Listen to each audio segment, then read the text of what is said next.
Hello and welcome to day 13 of our Advent adventure. Do you know, when we decided to do this, we found this really nice book that goes through the Advent, and I'm not very into puzzles, but for me it just struck me that it looks a bit like a puzzle. So every day it gives you a little bit of a little picture that in the end it gets to a bigger picture, which is Christmas. And it's some of the pictures are very unexpected. Some of the pieces of the puzzle are very unexpected. But I just thought it was really interesting because some of the pieces of puzzle is not stories that we learn about all the time, and it's just quite interesting how they describe it. And it really got me hooked, even though I'm not a puzzle person. And today it's no different. We're going to be talking about a temple, which is a place of worship. And our story is in 1 Kings chapter 5. And David had a son called Solomon. And he was a very, very wise man. You probably heard about him before.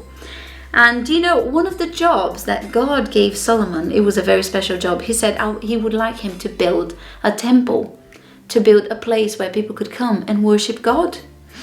And we all have that feeling that we want to go somewhere. Sometimes we want to go to a special place to worship God, don't we? And people have that as well. And he built this absolutely magnificent building.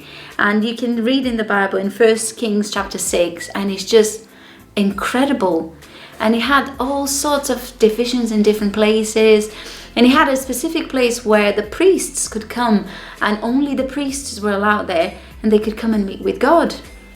And eventually the enemies of Israel actually destroyed the temple, and then it was rebuilt a few years later.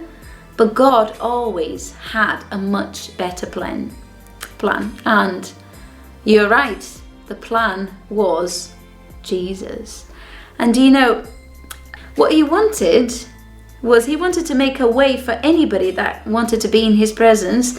Anywhere and everywhere they could do it. And that was Jesus.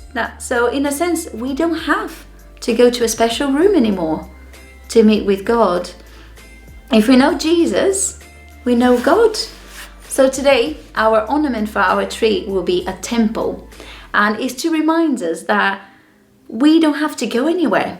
That Jesus can be the place where we meet with God. And I'll see you tomorrow.